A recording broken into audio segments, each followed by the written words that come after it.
राहुल एक 25 वर्षाचा मुलगा आहे. जसं 25 वर्षाच्या मुलाला एक काहीतरी करायचं असतं, काहीतरी करून दाखवायचं असतं, तसाच तो आहे. तर प्रत्येक आई वडील जे असतात ते आमच्या घरात श्रुती, मग आमची मुलगी श्रुतीच आहे किंवा आमचा मुलगा राहुलच आहे. प्रसादाला आणि नमाला सांगितलं होतं की पम्याला वगैरे की मी म्हटलं मी सेटवर तुमच्याशी एक शब्द बोलणार नाहीये. खूप बोललोय आपण आता एक आठवड्यात, म्हणजे एक आठवडा जर आपण एकत्र आहे तर मग आपण 2 दिवस नको, 2 दिवस मी वेगळ्या माझ्या को स्टार्स को ऍक्टर्सना मी देतोय. आपण परत 2 दिवसांनी आपला प्रयोग आहे तेव्हा आपण भेटू. राग पटकन येतो, म्हणजे माझा स्वभाव थोडा चिडचिडा आहे, नाही असं नाही. म्हणजे मला लहानपणापासून माझे मामापासनं काका आई वगैरे सगळेच म्हणतात की हा चिडचिड्या जन्माला आला, किंवा माझ्या कपाळावर खूप आठ्या असतात. वाण्याकडे आपण काही काय ब्रेड अंडी वगैरे घ्यायला जातो, तिकडेच एक माणूस होता, मी गेलो, त्यांनी डायरेक्ट माझे पायच धरले. त्यांनी म्हटलं हो काय करताय, तुला नाही हो तुम्हाला सांगू शकत नाही मी वगैरे वगैरे. तर तुला की मी पॅरालिटिक होतो, अर्धी बॉडी माझी राईट हँड साईड पॅरालिसिसमध्ये होती आणि मी झोपूनच असायचो आणि मी काहीच नाही, मी फक्त हास्यचित्र बघायचो आणि हसायचो. तर ते बघून बघून माझ्या ह्याच्यातला मला एवढी हसायची ऊर्जा आतमध्ये दबली होती ती एवढी, तर ते हसता हसता मी उठलो आणि माझं ते गेलंच पॅरालिसिस अख्खं. आपल्यासोबत आहेत दादरचे अमोल पालेकर, तुम्ही ओळखलंच असेल. ओमकार राऊत आपल्या सगळ्यांच्या आवडीचे. थेट तुमच्या घरातून या नाटकाच्या संदर्भात आपण त्यांच्याबरोबर गप्पा मारणार आहोत.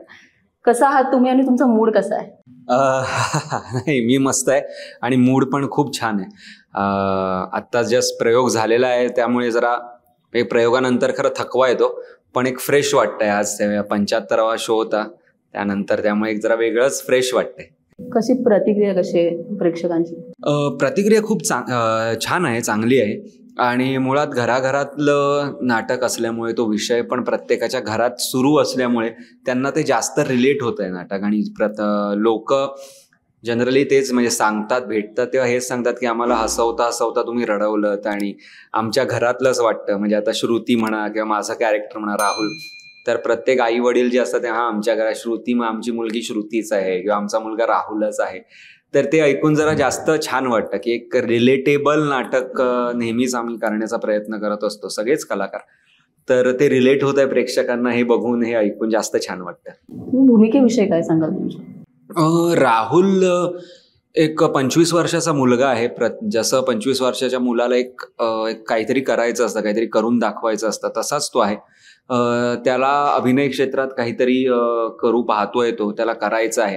ही इज टॅलेंटेड, पण त्याला ती संधी मिळत नाहीये. आणि संधी मिळत नसल्यामुळे वडिलांचा त्याच्यावर तो विश्वास नाहीये की तू खरंच हे करू शकतोस किंवा तुला हे जमू शकतं. आणि वडील असे आहेत की नाही, तू काम कर, जॉब कर, तू मी जे सांगतोय ते कर, माझ्या इथे मी तुला कामाला लावतो वगैरे एक्सेट्रा एक्सेट्रा जे काय. तर ते तसं एक पात्र आहे, पण जिद्दी आहे, थोडा फिल्मी आहे, थोडा इमोशनल आहे. आईसाठी जरा एक सॉफ्ट कॉर्नर आहे त्याच्याकडे, त्याच्या मनात. आणि भावा बहिणीचं जे नातं असतं तसंच ह्या दोघांचंही नातं आहे. तर एक फन लव्हिंग, फिल्मी आणि एक बापावर थोडा राग असणारा राहुल आहे, पण मज्जा आहे ओव्हरऑलच त्याची. राहुल आणि ओमकार मध्ये काही साम्य आहे का? अरे बापरे, राहुल आणि ओमकार मध्ये तसं साम्य म्हणजे मी पण थोडा फिल्मी आहे.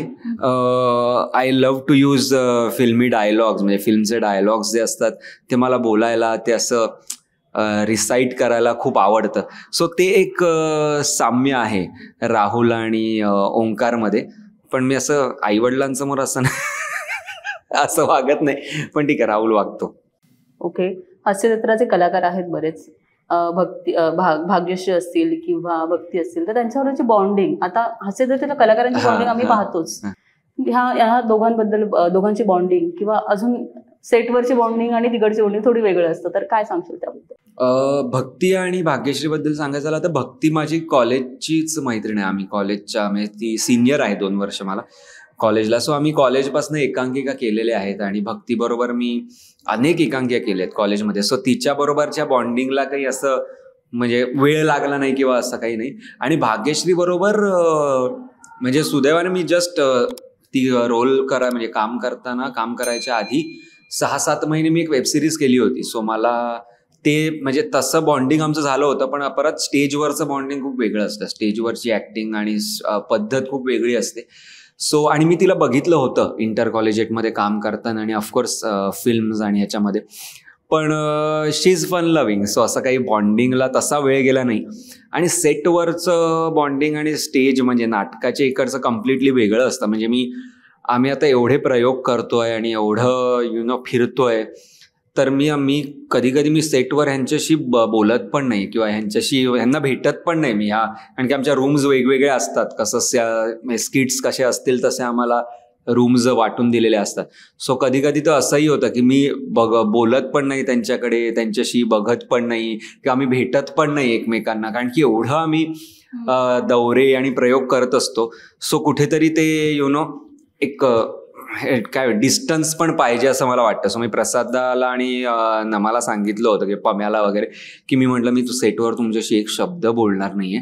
खूप बोललोय आपण आता एका आठवड्यात, म्हणजे एक आठवडा जर आपण एकत्र आहे तर मग आपण 2 दिवस नको, 2 दिवस मी वेगळ्या माझ्या को-स्टार्सना को ॲक्टर्सना मी देतोय. आपण परत 2 दिवसांनी आपला प्रयोग आहे तेव्हा आपण भेटूच. सो सेटवर तसंही कधी कधी माझं वागणं असतं. भक्ती ज्यांच्याबरोबर बोलत होतो आम्ही तेव्हा त्यांनी एक गोष्ट सांगितली की तुम्ही पटकन रागवता. काय सांगाल? काहीही सांगितलंय त्यांनी, असं काहीही नाहीये. पटकन राग पटकन येतो. नाही लोकच तशी वागतात, आता काय नाही, राग पटकन येतो. म्हणजे माझा स्वभाव थोडा चिडचिडा आहे, नाही असं नाही. म्हणजे मला लहानपणापासून माझे मामापासनं काका आई वगैरे सगळेच म्हणतात की हा चिडचिड्या जन्माला आला, किंवा माझ्या कपाळावर खूप आठ्या असतात. कोणी दिसलं की आधी हसलो तरी माझ्या कपाळावर आठ्या येतात. सो लोकांचं तुला नाही आवडलंय का मी आलेलं, म्हटलं अरे नाही तसं नाही, तो माझा स्वभावच आहे. पण आणि स्किट पण असले करत असतो मी, सतत चिडचिड करणारे म्हणा किंवा रागवणारे आणि असे, तर त्यामुळे ना ते कुठेतरी अंगवळणी पडले असं तर मला वाटायला लागलंय. But no, I am working on it, की माझा थोडा मेडिटेशन म्हणा किंवा असं, तर ते माझं सुरू आहे की राग थोडा काम करणं स्वतःला. कारण की मी लोकांना पण सांगे की रागवल्यावर समोरच्यावर काहीच परिणाम होत नाही. जो काही त्रास होतो तो फक्त आपल्याला होत असतो, बाकी काही होत नाही. तर त्याच्यावर मी जरा त्याच्यावर मी काम करणार आहे, करतोच आहे. पण ते अजून ना तेवढं सक्सेसफुल झालं नाही. लोक असली आहेत ना साली आजूबाजूला की ना सक्सेसफुल व्हायलाच देत नाहीत त्याच्या राग कमी करण्यामध्ये. पण नाही, येस थोडा येतो मला राग, पण चांगला कमी होईल तो. मी तसा प्रेमळ आहे खूप माणूस म्हणून. हो, मी पाहतो असं. प्रेक्षकांना आता आम्ही विचारलं तर तुमचं काम आणि तसंच तुम्ही जे गाणं म्हटलं ते खूप आवडलं. अशा गाण्याव्यतिरिक्त अशा कोणत्या प्रतिक्रिया मिळाल्या प्रेक्षकांच्या की ज्या भावून गेलेल्या आहेत मनाला?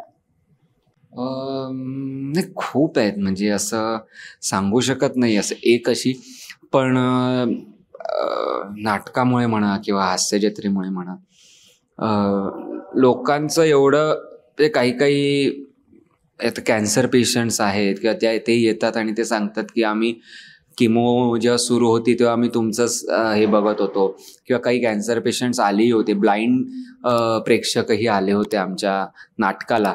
तर ते जेव्हा येऊन सांगतात की ते फक्त नाटक ऐकत असतात किंवा बघू नाही शकत, ते ऐकत असतात. तर नुसतं ऐकण्यावरून ते जे काही पॉईंट्स सांगतात की तुम्ही तिकडे असं केलं, तुम्ही तिकडे असं केलं, तर तेव्हा जास्त छान वाटतं की यार ह्यांनी ऐकण्यातूनच ह्या काही आमच्या ज्या काही जागा आपण म्हणतो किंवा ज्या काही रिॲक्शन म्हणतो त्या त्यांनी हेरल्या.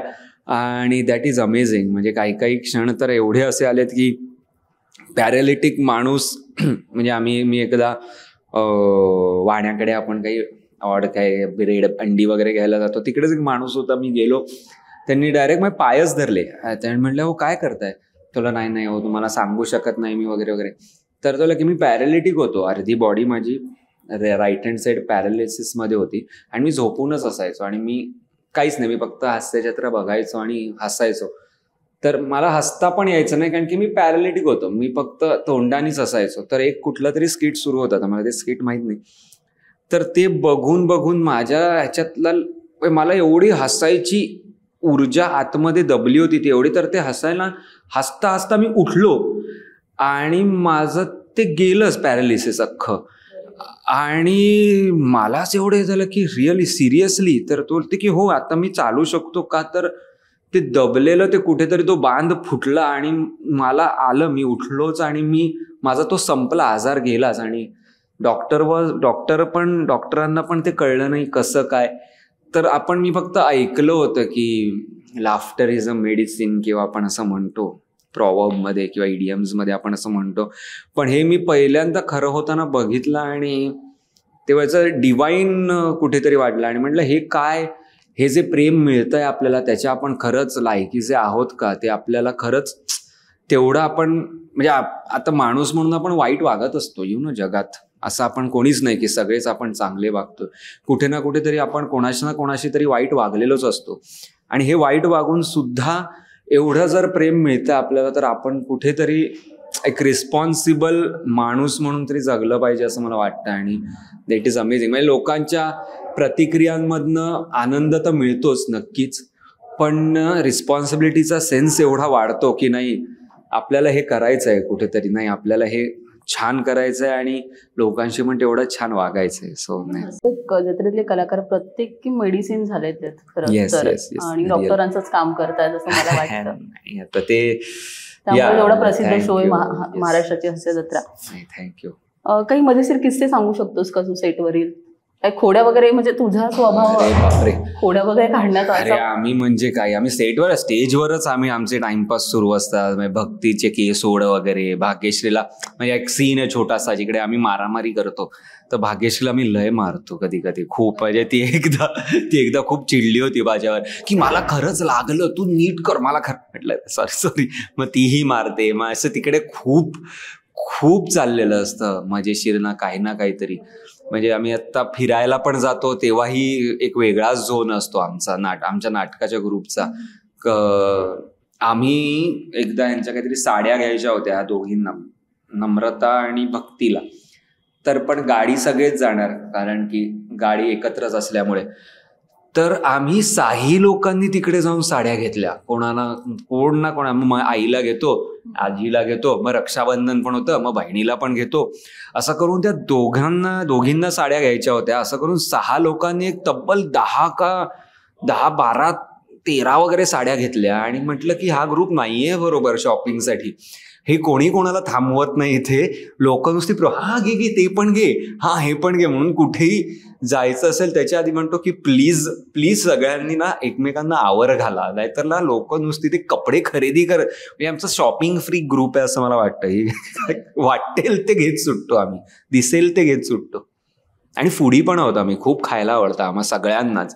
जे काय दिसेल ते आम्ही तिकडे जाऊन खातो. काय हे आहे चांगलं आहे, हा ते पण चांगलं आहे, हा ते पण गिळा, हे पण खा. तर सगळे सेम असले की तीच धमाल असते. अरे हो. म्हणजे नाटकाचं काय असतं, नाटक तर अर्थात चांगलं असलं पाहिजेच, किंवा नाटक चांगलं पाहिजे, तुमचा कॉन्टेंट चांगला पाहिजे, हे सगळं असतंच. पण ॲज अन ॲक्टर म्हणून ना टीम खूप चांगली पाहिजे आपल्याला नाटकाची. फिल्मचं एक वेळ चालून जातं, तुम्ही 30 दिवस शूट करता, टाटा बाय बाय, नंतर तुम्ही कधी भेटाल नाही भेटाल ते माहीत नसतं. पण नाटक तुम्ही 1 वर्ष सतत, 1-1.5 वर्ष सतत तुम्ही रन करत असता, तुम्ही रोज भेटत असता. सो ती एक टीम चांगली लागते. आणि देवाच्या कृपेने ही टीम खूपच चांगली आणि यंग आहे मुळात, आणि सगळ्यांनी एकमेकांबरोबर आधी थोडं ना थोडं काहीतरी काम केलंय. सो ती टीम चांगली जमली आहे. सो मजा येते. शेवटी तू प्रेक्षकांना काय सांगशील? प्रेक्षकांना मी एवढंच सांगेन की हे जे तुम्ही प्रेम देताय ते असंच देत राहा. आम्ही तुम्हाला हसवण्याचा, तुम्हाला एंटरटेन करण्याचा प्रयत्न करतच राहू. आम्ही ते करणारच आहोत. आम्ही मरेपर्यंत ते करायची इच्छा आहे आमची. आणि हे तुमचं जे प्रेम आहे ते असंच आम्हाला देत राहा. आणि थेट तुमच्या घरातून या नाटकाला सतत या, रोज या, जेव्हा जेव्हा तुम्हाला शक्य असेल तेव्हा या.